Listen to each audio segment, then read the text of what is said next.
കൃഷ്ണേട്ട കഴിഞ്ഞ 1-2 ദിവസമായി ഒരാൾ വലിയ ഗീർവാണങ്ങൾ മുഴക്കിക്കൊണ്ട് രാവും പകലും ഒക്കെ ഇരിക്കുന്നുണ്ട് അല്ലേ? പക്ഷേ ഇപ്പോഴും ഒളിഞ്ഞു തന്നെയാണ്. ഒളിഞ്ഞു തന്നെയാണ്. ധൈര്യമുണ്ടെങ്കിൽ ഒന്ന് പിടിക്ക്, ഞാൻ തൃശ്ശൂരിൽ റൗണ്ടിലുണ്ട്, ക്ഷേത്രത്തിന് മുന്നിലുണ്ട് എന്നൊക്കെ പറഞ്ഞ് സൂചനകൾ നൽകിയിട്ട് പോലും പോലീസ് അടുത്തെത്തുന്നതല്ലാതെ പിടിക്കാൻ പറ്റുന്നില്ല. മാത്രമല്ല, അർജുനായങ്കിയെ പോലൊരാൾ ഒരു ടോൾ പ്ലാസ കടന്ന് പോകുന്നു എന്ന് പറയുമ്പോൾ ആരുടെയെങ്കിലും സഹായം ഇല്ലാതെ പറ്റുമോ?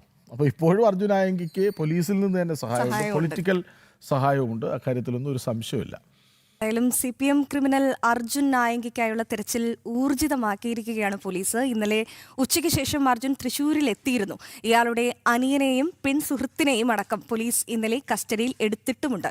അർജുനായി ജില്ല വിട്ടുപോയിട്ടില്ല എന്നാണ് പോലീസ് കരുതുന്നത്. എന്തായാലും ഈ വാർത്തയുടെ കൂടുതൽ വിശദാംശങ്ങൾ നൽകാൻ സാനു കെ സജീവാണ് ചേരുന്നത്. സാനു, അങ്ങനെ ഈ കഴിഞ്ഞ രാത്രിയും അർജുൻ ഒരു വെല്ലുവിളി പോസ്റ്റ് അർദ്ധരാത്രി അതെ അതിനുശേഷവും പോസ്റ്റ് ഇട്ടുന്നുണ്ട്. അപ്പോൾ പോസ്റ്റുകൾക്കൊന്നും പഞ്ഞമില്ല. അപ്പോൾ ഇതിൽ നിന്ന് നമ്മൾ എന്താണ് മനസ്സിലാക്കേണ്ടത്? കേരള പോലീസ് ഇത്രയേ ഉള്ളൂ എന്നാണോ? ഇനി അതിൽ വേറൊരു രസം കൂടിയുണ്ട്. 2 മണി രാവിലെ 6 മണിക്ക് നോക്കുമ്പോൾ 2 മണിക്കൂർ മുമ്പ് പോസ്റ്റ് ഇട്ടിട്ടുണ്ട്.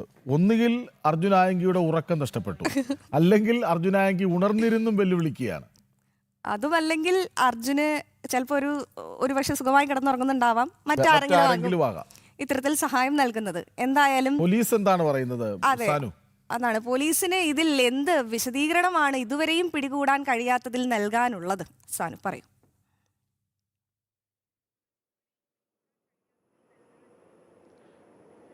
പോലീസിന് എന്തായാലും ഉറക്കം നഷ്ടപ്പെട്ടിട്ടുണ്ട്. അർജുനായങ്കിയുടെ അവസ്ഥ എന്താണെന്ന് നമുക്കറിയില്ല. പോലീസ് തേരാപ്പാര ഓടുകയാണ് അർജുനായങ്കിക്ക് വേണ്ടി. കഴിഞ്ഞ ദിവസം ഇന്നലെ ഉച്ചയ്ക്ക് വേണ്ടിയിട്ട് ഉച്ചയ്ക്ക് ശേഷം ഇത്തരത്തിലുള്ളൊരു പോസ്റ്റ് ഇട്ടതിന് ശേഷമാണ് ഈ അർജുനായങ്കി തൃശ്ശൂരിലേക്കുള്ള എൻട്രി ഉണ്ടാവുന്നത്.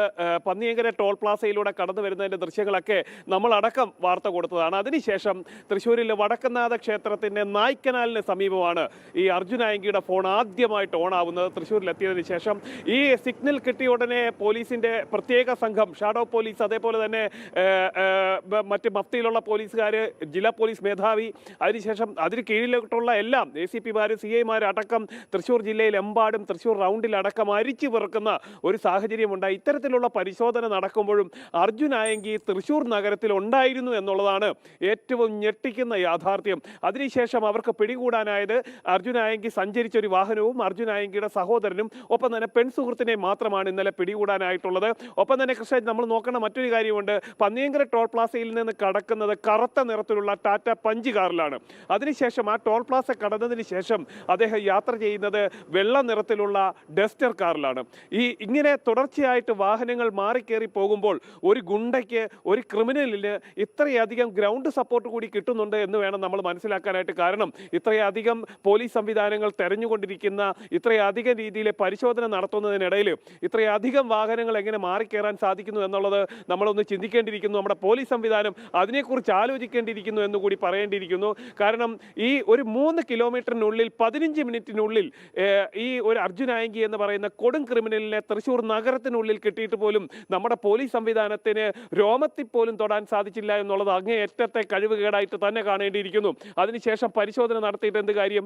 അർജുനായങ്കി ആ ഒരു പരിശോധന നടത്തുമ്പോഴും ഈ ഒരു വെല്ലുവിളി രീതിയിൽ തന്നെ പോസ്റ്റുകളൊക്കെ തന്നെ സമൂഹ മാധ്യമങ്ങളിൽ ഇടുന്നുണ്ടായിരുന്നു. താൻ ഇവിടുത്തെ ആളിൻ്റെ ചുവട്ടിലുണ്ട്, ധൈര്യമുണ്ട്, വന്ന് പിടിക്കൂ എന്ന അടക്കമുള്ള കാര്യങ്ങളിൽ പോസ്റ്റ് ഇടുന്നുണ്ടായിരുന്നു.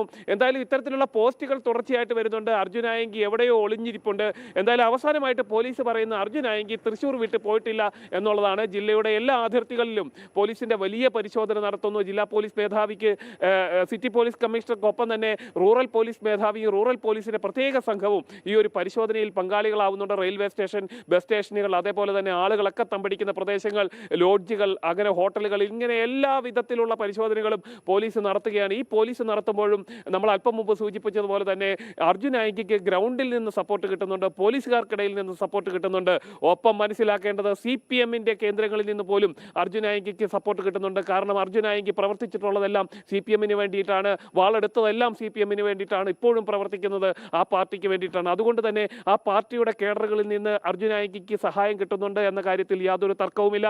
അതുകൊണ്ട് തന്നെയാണ് അർജുൻ ആയങ്കി ഇത്ര ധൈര്യത്തോടുകൂടി ഇത്തരം പോസ്റ്റുകളൊക്കെ ഇടുന്നത്. അർജുൻ ആയങ്കിയുടെ ഫേസ്ബുക്കിലും അതേപോലെ തന്നെ ഇൻസ്റ്റഗ്രാമിലും അടക്കം വന്ന് കമന്റുകൾ ഇടുന്നതിലധികവും CPM ഹാൻഡിൽ ചെയ്യുന്ന ഈ ഫേസ്ബുക്ക് കൂട്ടായ്മകളിൽ നിന്നൊക്കെ തന്നെയാണ്. എന്തായാലും ഇന്നലെ ഈ ഒരു അർജുൻ ആയങ്കി തന്റെ മൂക്കിന്റെ താഴെ നിന്ന് രക്ഷപ്പെട്ടു പോയതിനു ശേഷം ജില്ലാ പോലീസ് മേധാവി ഒരു ഓർഡർ ഇട്ടിട്ടുണ്ട്. അർജുൻ ആയങ്കി ഏതെങ്കിലും തരത്തിൽ രക്ഷപ്പെടുന്ന സാഹചര്യം ഉണ്ടായാൽ വെടിവെച്ച് പിടിക്കാൻ പോലും, അതായത് അർജുൻ ആയങ്കിനെ വെടിവെക്കാൻ പോലും ജില്ലാ പോലീസ് മേധാവി ഉത്തരവിട്ടിട്ടുണ്ട്. അങ്ങനെ വലിയ രീതിയിലുള്ള പരിശോധന നടത്തുകയാണ്. പോലീസിന്റെ ഏറ്റവും അവസാനത്തെ കണക്കൂട്ടൽ പ്രകാരം ഗുരുവായൂരോ കുന്നംകുളത്തോ എവിടെയെങ്കിലും രഹസ്യമായിട്ടൊരു കേന്ദ്രത്തിൽ അർജുൻ ആയങ്കി ഉണ്ടായിരിക്കാം എന്നുള്ളൊരു അനുമാനത്തിലാണ് പോലീസ് ഉള്ളത്.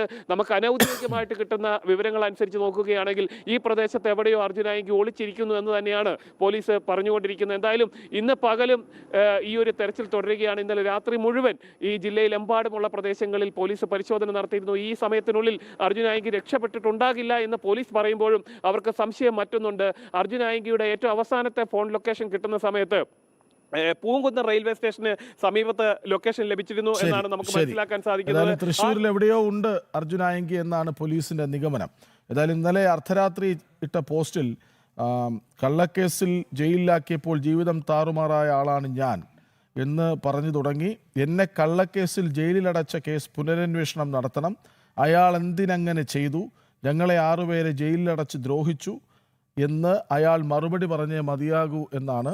എനിക്ക് തോന്നുന്നു ഈ വരികൾ പിണറായി വിജയനെതിരെയാണെന്ന് സംശയമുണ്ട്. കാരണം എനിക്ക് എൻ്റെ ഓർമ്മ ശരിയെങ്കിൽ ഈ അർജുൻ ആയങ്കിയെ അകത്താക്കുന്നത് പിണറായിയുടെ സർക്കാർ തന്നെയാണ്. അപ്പോൾ പിണറായിക്കെതിരെയാണോ ഈ ചോദ്യങ്ങൾ എന്നാണ് നീളുന്നത് എന്നുള്ള ഒരു സംശയമുണ്ട്. വിവരങ്ങൾ നൽകിയത് എന്തായാലും കൃഷ്ണേട്ട, ഒന്ന് ഇതിൽ ഏറ്റവും വിരോധാഭാസം എന്ന് പറയുന്നത് ചെന്നിത്തല പോലീസിനെതിരെ ഒരു CPM ഗുണ്ട ഇങ്ങനെ വെല്ലുവിളി തുടർന്നുകൊണ്ടേയിരിക്കുകയാണ്. ഭരിക്കുന്നത് UDF ആണ്. എന്നിട്ടും അവരുടെ മൂക്കിൻ തുമ്പത്ത് നിന്ന് ഇയാളെ പിടികൂടാൻ കഴിയുന്നില്ല എന്ന് പറയുമ്പോൾ ആ പോലീസിനുള്ളിലുള്ളവരെ അതിലേക്ക് കൂടിയാണ് ഈ അർജുൻ ആയങ്കിയുടെ ഈ ഭീഷണികൾ, പോസ്റ്റുകൾ എല്ലാം വിരൽ ചൂണ്ടുന്നത്. എന്തായാലും ഇതുമായി ബന്ധപ്പെട്ട വിവരങ്ങൾ നൽകിയത് സാനു കെ സജീവ.